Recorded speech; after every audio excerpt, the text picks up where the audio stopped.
ओम श्री गणेशाय नमः। आप सभी भक्तों को माघ मास की सकट चौथ व्रत की हार्दिक शुभकामनाएं। आज सकट चौथ के दिन जो भी भक्त सच्चे मन से विघ्नहर्ता भगवान श्री गणेश जी की पूजा करके व्रत रखता है और व्रत की कथाएं सुनता है, विघ्नहर्ता भगवान गणेश जी उनके सभी संकटों को दूर करते हैं। आज की इस वीडियो में आप सुनेंगे सकट चौथ के दिन सुनी जाने वाली पौराणिक कथाएं। अगर आपको ये कथाएं पसंद आती हो तो प्लीज वीडियो को लाइक करके चैनल जरूर सब्सक्राइब कीजिएगा। इसी के साथ हमारे चैनल पर माघ मास महात्म्य की कथाएं भी अपलोड होती हैं, तो आप एक बार इन कथाओं को भी जरूर सुनिएगा। अब सुनिए आज की सकट चौथ व्रत की पौराणिक कथा। एक बार माता पार्वती जी स्नान करने के लिए जा रही थी। तब उन्होंने अपने शरीर के उबटन से एक मूर्ति का निर्माण किया, जिसमें उन्होंने प्राण प्रतिष्ठा की और वह एक बालक के रूप में जी उठा। माता पार्वती ने उसका नाम गणेश रखा। तब उन्होंने अपने पुत्र गणेश को आदेश दिया कि पुत्र, जब तक मैं स्नान करके वापस न लौट जाऊं, तब तक किसी को भी अंदर मत आने देना। गणेश जी अपनी माँ की आज्ञा का पालन करते हुए दरवाजे के बाहर ही खड़े होकर पहरा देने लगे। ठीक उसी समय भगवान शिव माता पार्वती से मिलने पहुंचे, लेकिन गणेश जी तो माँ की आज्ञा का पालन कर रहे थे और माँ के सच्चे भक्त थे। उन्होंने शिव जी को अंदर जाने से रोक दिया।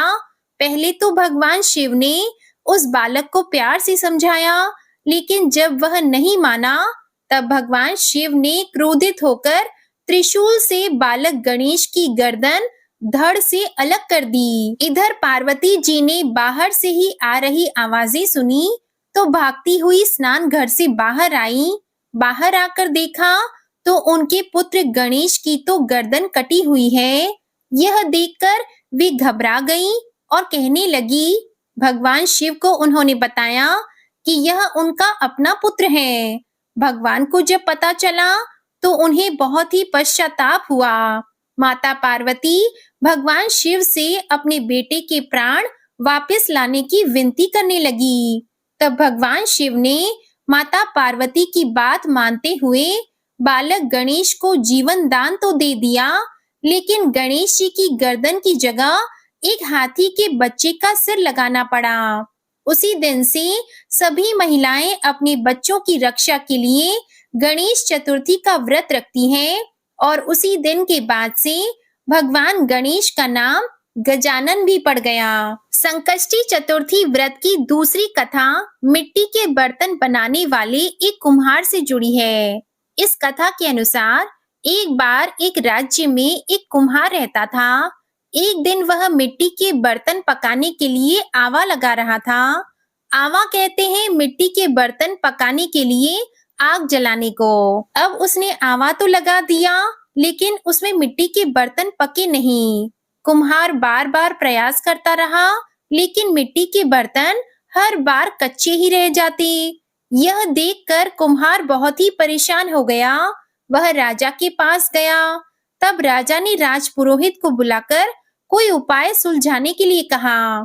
थोड़ी देर तक सोचने के बाद राजपुरोहित ने कहा कि महाराज, यदि हर दिन गांव के एक एक घर से एक एक बच्चे की बलि दी जाए तो रोज आवा नहीं लगेगा। राजा ने आज्ञा दे दी कि पूरे नगर से हर दिन एक बच्चे की बलि दी जाएगी। कई दिनों तक ऐसा ही चलता रहा। हर घर से एक बच्चे की बलि दी जाती रही और फिर एक बुढ़िया की घर की बारी आई, लेकिन उसके बुढ़ापे का एकमात्र सहारा उसका अकेला बेटा अगर बलि चढ़ जाएगा तो फिर बुढ़िया का क्या होगा। यह सोचकर बेचारी बुढ़िया बहुत परेशान हो गई। उसने सकट की सुपारी और धूप अपने बेटे को दी और कहा, जा बेटा, संकटा माता तुम्हारी रक्षा करेगी। और वह खुद संकटा माता का ध्यान करने लगी। उनसे अपने बेटे की सलामती की कामना करने लगी। उधर अगली सुबह जब कुम्हार ने उठकर देखा कि आवा भी पक गया और वह बालक भी पूरी तरह से सुरक्षित है, यह सब देखकर कुम्हार हैरान रह गया। उसने बालक से पूछा कि ऐसा कैसे हो गया। तब बालक बताने लगा कि उसकी माँ हर बार नियम से सकट चौथ और महीने में पड़ने वाली चतुर्थी का व्रत किया करती है।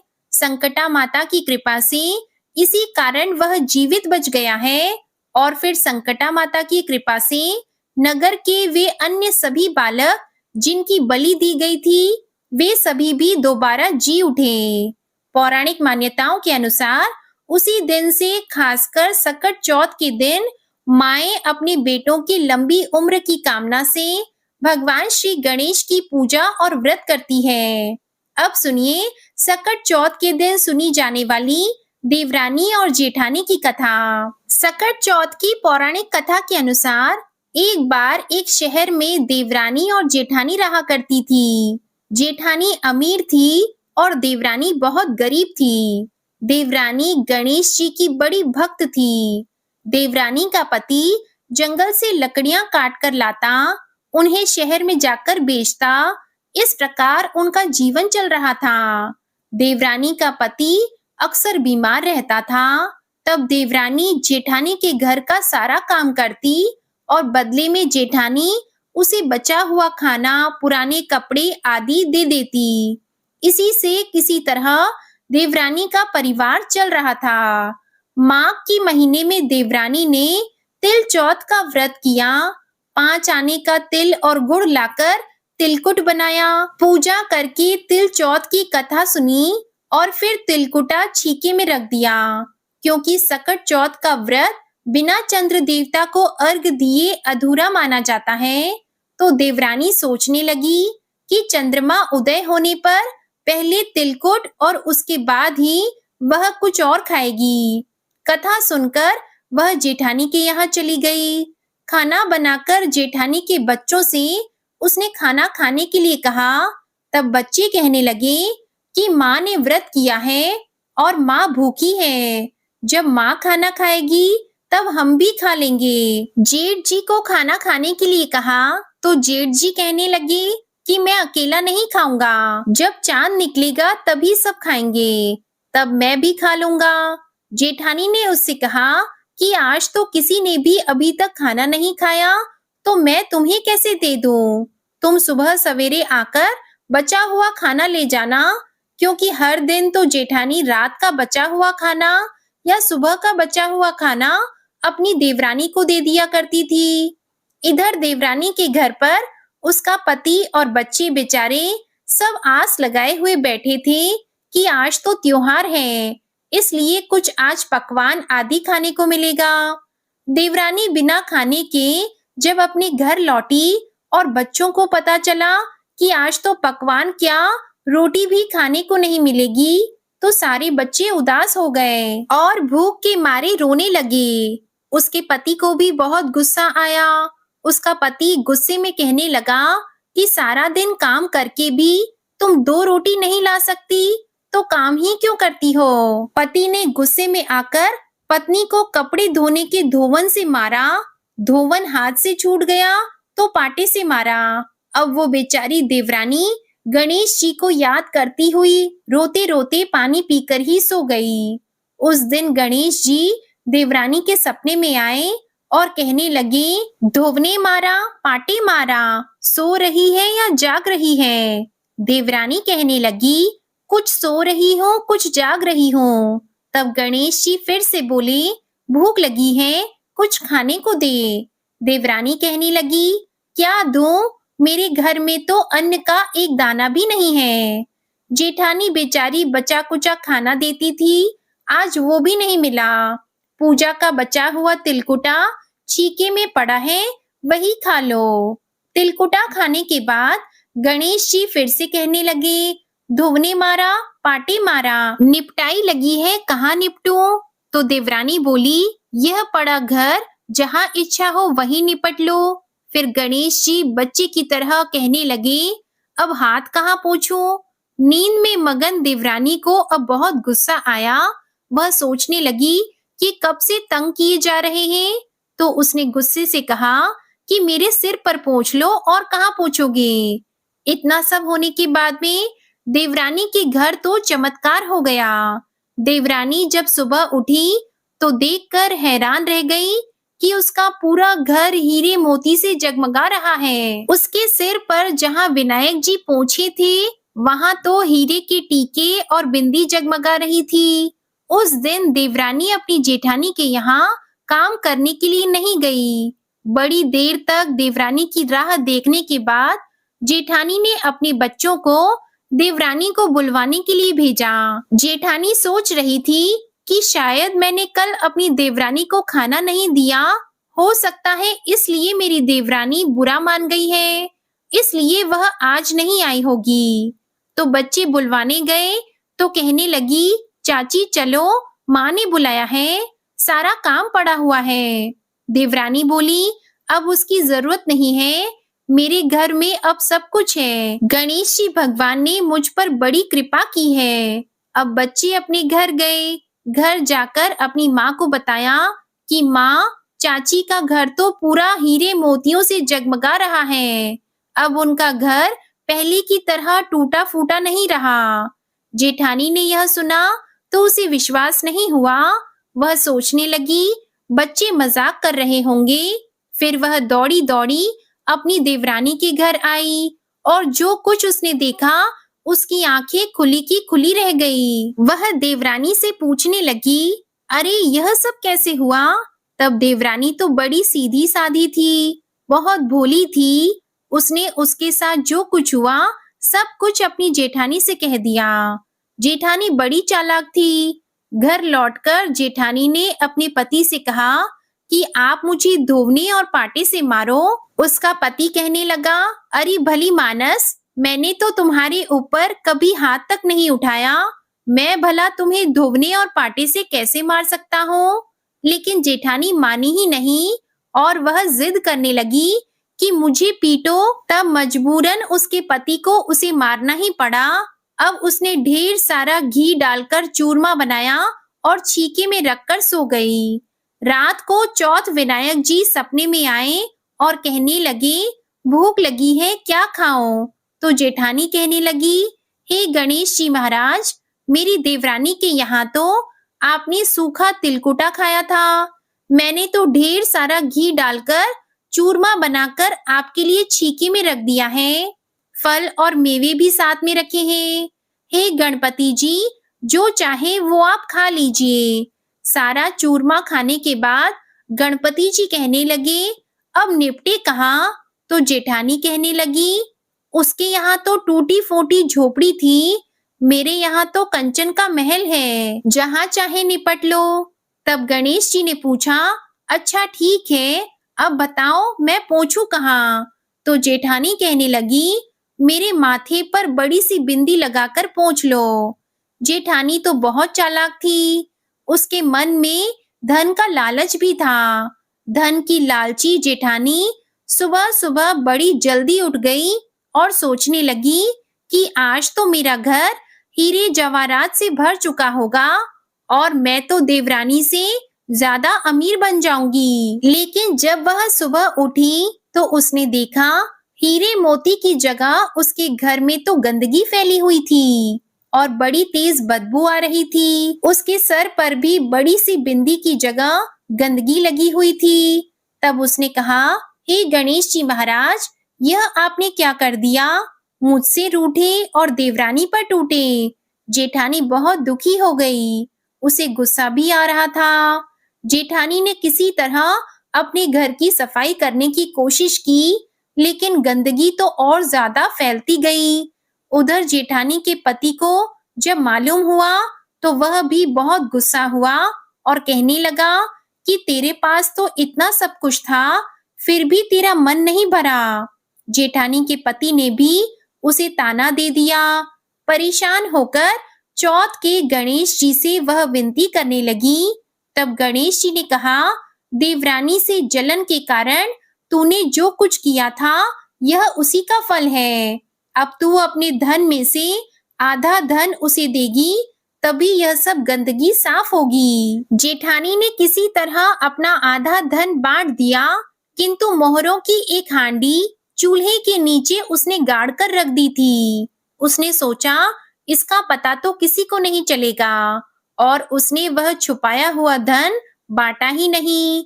छुपाए हुए धन को छोड़कर बाकी सारा धन उसने अपनी देवरानी को आधा आधा दे दिया और फिर गणेश जी से कहने लगी, हे गणपति भगवान, अब तो अपना यह बिखराव समेट लो। तब गणपति भगवान कहने लगे, अभी नहीं, पहले चूल्हे के नीचे जो गाड़ी हुई मोहरों की हांडी है उसे भी ताक में रख दो और सुई के भी 2 हिस्से कर दो। इस प्रकार गजानन ने बाल स्वरूप में आकर सुई जैसी छोटी से छोटी चीज का भी बंटवारा कर दिया और उसके बाद ही अपनी माया समेटी। माया समेटते ही जेठानी की घर जो गंदगी फैली हुई थी वह भी दूर हो गई और जेठानी को उसके लालच का सबक भी दे दिया। हे गणपति महाराज, जैसी आपने देवरानी पर कृपा की वैसे ही इस कथा को सुनने वाले सभी भक्तों पर करना, किंतु जैसी सजा जेठानी को दी वैसी किसी को मत देना। बोलो गणपति भगवान की जय। आइए अब सुनते हैं संकट माता की कथा। हे संकटा माता, इस कथा को सुनने वाले सभी भक्तों की रक्षा करना। पौराणिक कथा के अनुसार किसी गांव में एक बूढ़ी माँ अपने पुत्र के साथ रहती थी जिसका नाम था रामनाथ। उस बूढ़ी माँ का परिवार बहुत गरीब था। उसके बेटे का विवाह हो जाने के बाद रामनाथ की पत्नी रामनाथ को तरह तरह के ताने दिया करती थी। अपनी पत्नी के तानों से परेशान होकर एक दिन उसने सोचा कि मैं अब धन कमाने के लिए विदेश जाऊंगा और वहां से ढेर सारा धन कमा कर लाऊंगा जिससे हमारी गरीबी दूर हो जाएगी। ऐसा सोचकर वह अपनी माँ का आशीर्वाद लेकर विदेश कमाने के लिए चला गया। बेटा तो परदेश कमाने के लिए चला गया, लेकिन बूढ़ी माँ की बहू ने अब उन पर ही अत्याचार करना शुरू कर दिया। वह बात बात पर उन्हें भला बुरा कहने लगी। एक दिन दुखी होकर बूढ़ी माँ कुएं के पास जाकर रोने लगी। इस प्रकार वह कई दिनों तक कुएं के पास जाकर रोती रहती। एक दिन उस कुएं में से एक माता निकली और बूढ़ी माई से कहने लगी कि हे माई, तुम यहाँ पर क्यों रो रही हो? क्या तुम्हें कोई कष्ट है? कोई कष्ट है तो मुझे बताओ, मैं तुम्हारे कष्ट को दूर करने का प्रयास करूंगी। कई बार कहने के बाद भी बूढ़ी माँ ने उस माँ को कुछ नहीं बताया जो कुएं से निकली थी। बार बार पूछने पर बूढ़ी माँ कहने लगी, तुम मुझसे बार बार यह क्यों पूछ रही हो? अगर मैं तुम्हें अपना दुख बता दूं तो क्या तुम मेरे सारे दुखों को दूर कर दोगी? दरअसल वह माता और कोई नहीं, स्वयं संकटा माता थी, जो बूढ़ी माँ का दुख दूर करने के लिए ही वहां प्रकट हुई थी।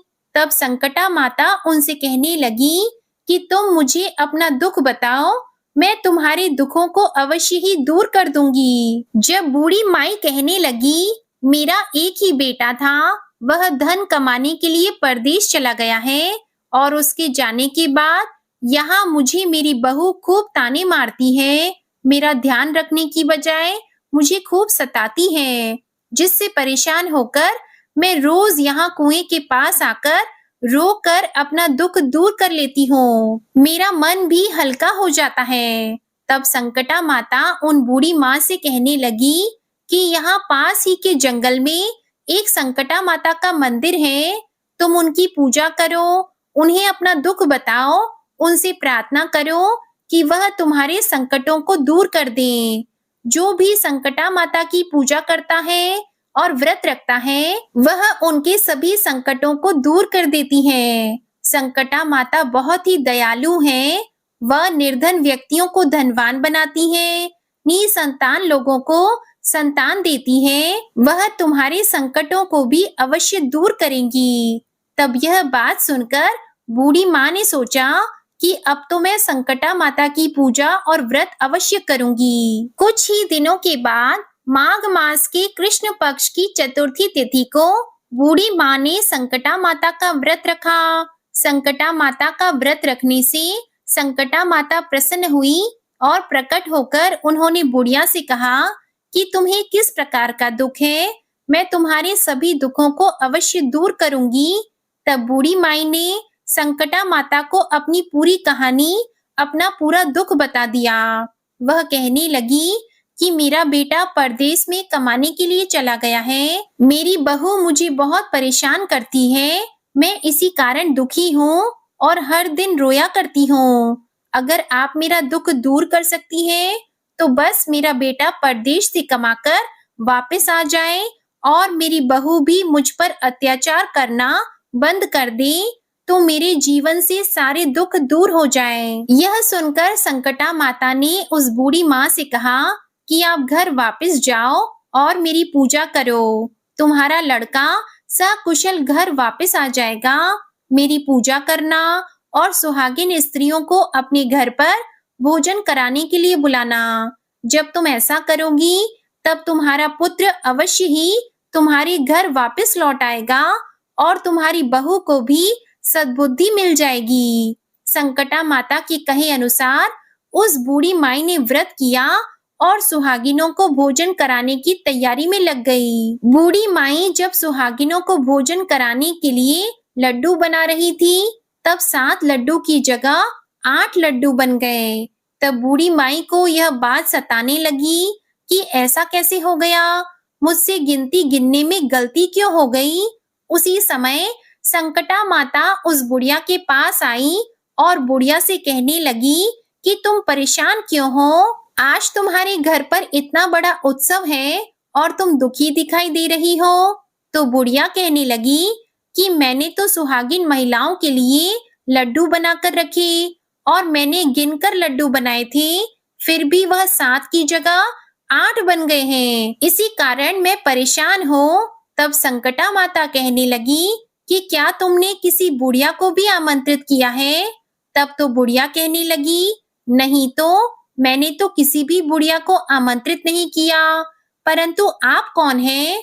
संकटा माता ने कहा मैं वही बुढ़िया हूँ, मुझे भी भोजन कराओ। और उस बुढ़िया ने ही संकटा माता को फिर भोजन के लिए आमंत्रित कर दिया। वहां पर बहुत सारी सुहागिन महिलाएं पहुंची और उनको लड्डू और मिठाई का भोजन कराया, जिससे उस बुढ़िया पर संकटा माता प्रसन्न हो गई। और फिर माता ने उसके पुत्र को यह याद दिलाया कि घर पर उसकी माता और उसकी पत्नी उसे बहुत याद कर रही हैं। तब वह लड़का अपनी माता और अपनी पत्नी से मिलने के लिए गांव आने के लिए तैयार हो गया। जब बुढ़िया सुहागिनों को भोजन करा रही थी तब किसी व्यक्ति ने उस बुढ़िया से कहा कि आपका बेटा आ रहा है, लेकिन बुढ़िया ने अनसुना कर दिया। कहने लगी मैं काम कर रही हूँ और भोजन करा रही हूँ। लड़के को कह दो कि वहीं पर बैठा रहे, मैं उससे बाद में मिलूंगी। जब उसकी बहू ने अपने पति का आने का समाचार सुना तब वह अपने पति का स्वागत करने के लिए चली गई। लड़के ने पत्नी को देखकर सोचा मेरी पत्नी मुझसे कितना प्रेम करती है, जो मेरे आने की खबर मिलते ही मुझसे तुरंत मिलने के लिए आ पहुंची। परंतु मेरी माँ मुझसे प्रेम नहीं करती, इसलिए वह खबर मिलने के बाद भी मुझसे मिलने के लिए नहीं आई। उधर पूजा समाप्त हुई तो वह बुढ़िया अपने घर पहुंची और संकटा माता की कृपा से उस लड़के का मन अपनी पत्नी की ओर से हट गया और माँ ने लड़के से कहा कि मैं तुम्हारी घर वापसी के लिए संकटा माता का व्रत रख रही थी और मैंने उस समय सुहागिन महिलाओं को भोजन कराना था, इसलिए मैं तुम्हारे पास नहीं आ सकी। यह सुनकर वह लड़का अपनी माँ से गले लग गया और अपनी पत्नी पर नाराज होते हुए अपनी माँ से कहने लगा माँ, अगर यह औरत यहाँ पर रहेगी तो मैं यहाँ पर नहीं रहूंगा। तब बूढ़ी माँ कहने लगी मैंने बहुत कठिन व्रत करके तुम्हें प्राप्त किया है बेटा, इसलिए तुझे तो मैं नहीं छोड़ सकती, लेकिन तुम अगर अपनी पत्नी का त्याग करना चाहते हो तो कर सकते हो। फिर माँ ने अपनी बहू को घर से निकाल दिया और वह घर से निकलने के बाद एक पीपल के पेड़ के नीचे जाकर रोने लगी। जिस समय बहू पीपल के पेड़ के नीचे बैठकर रो रही थी, उसी समय वहां से एक राजा जा रहा था। राजा ने जब उसे रोते हुए देखा तो उसके पास गया और कहने लगा तुम यहाँ बैठकर रो क्यों रही हो। तब उसने राजा को अपनी सारी कहानी बता दी। राजा कहने लगा तुम दुखी मत होना, मैं आज से तुम्हें अपनी बहन मानता हूँ, चलो मेरे साथ चलो। ऐसा कहकर बहू उसके साथ चली गई। राजा ने अपनी रानी को पूरी बात बताई। तब रानी ने उसको अपनी बहन बना लिया। जब बहू राजमहल में खूब राजपाट के साथ रहने लगी, तब संकटा माता का दिन आया और बहू ने भी व्रत रखा और सुहागिन औरतों को भोजन कराने के लिए लड्डू बनाकर रखे। उस दिन महल में और भी सुहागिन महिलाएं भोजन करने के लिए आई हुई थी। उसने रानी को भी आमंत्रित किया था। रानी ने जब देखा कि वह सूखे लड्डू खा रही है, तब उसने कहा कि तुम मावा मिठाई और खीर खाने वाली स्त्री आज सूखे लड्डू क्यों खा रही हो? और रानी ने इस तरह संकटा माता का भी अपमान कर दिया था। बहू के व्रत करने से, पूजा पाठ करने से, सुहागिन महिलाओं को भोजन कराने से उसके पति को अपनी पत्नी की याद आ गई और वह अपनी पत्नी को ढूंढते ढूंढते राजमहल में पहुंच गया। राजमहल में आकर उसने अपने पत्नी से क्षमा मांगी और उसे वापस ले जाने लगा था। जब रानी कहने लगी, तुम अपने पति के साथ जा रही हो तो चली जाओ, तब बहू उनसे कहने लगी कि तुमने संकटा माता का अपमान किया है। हे रानी, जब मैंने उनका अपमान किया था तब आप ही ने मुझे सहारा दिया था। यदि आप पर भी किसी भी प्रकार का कोई संकट आए तो मैं आपको सहारा अवश्य दूंगी। आप सभी मेरी कुटिया में आ जाना। ऐसा कहकर बहू वहां से अपने पति के साथ चली गई। उधर बहू के महल से जाते ही उस महल में गरीबी छा गई। उन पर भारी संकट आ गया। तब रानी राजा से कहने लगी कि तुम कैसी बहन को घर लाए थे कि वह हमें कष्ट में छोड़कर चली गई है। तब रानी ने राजा को बताया कि जब तुम्हारी बहन जा रही थी, उसने कहा था कि यदि तुम पर कोई भी संकट आए तो मेरे यहाँ आ जाना। अपना दुख दूर करने के लिए राजा और रानी दोनों उस बहू के घर पहुंच गए। बहू को जब सारी बात पता चली तो वह कहने लगी कि यह सब संकटा माता का अपमान करने के कारण हुआ है। यदि अब आप मेरी बात मानो तो संकटा माता का व्रत करो और सुहागिन महिलाओं को भोजन कराओ, जिससे तुम्हारे सारे दुख दूर हो जाएंगे। उनके कहे अनुसार राजा रानी ने फिर ऐसा करना प्रारंभ कर दिया। राजा और रानी दोनों मिलकर कई दिनों तक संकटा माता से माफी मांगते रहे। फिर एक दिन की बात है, रात में रानी के सपने में संकटा माता एक बुढ़िया का रूप धारण करके आई और उनसे कहने लगी कि तुम अपने राज्य में वापस चले जाओ और वहां पर संकटा माता की पूजा और व्रत करना, तुम्हारे सभी कष्ट दूर हो जाएंगे। उस बुढ़िया की बात को मानकर वे दोनों पति पत्नी अपने राज्य की ओर वापस आ गए। राज्य में जाकर वह संकटा माता का व्रत रखने लगी, सुहागिन महिलाओं को भोजन कराने लगी। तब संकटा माता ने उनको क्षमा कर दिया। वह दोबारा से संकटा माता की कृपा से धनवान हो गए थे। उनकी सारी धन संपत्ति भी वापस मिल चुकी थी। तभी से राजा और रानी संकटा माता का व्रत करने लगे थे। ऐसी है संकटा माता, अपने भक्तों के सभी दुखों को दूर करती है। प्रेम से बोलिए संकटा माता की जय। प्रिय भक्तों, उम्मीद है आपको आज की ये वीडियो पसंद आई होगी। अगर पसंद आए तो हमारे चैनल पर चौथ माता की व्रत कथा भी जरूर सुनिएगा। इस वीडियो को लाइक कीजिएगा और चैनल भी सब्सक्राइब कीजिएगा। प्रेम से बोलिए गणपति भगवान की जय।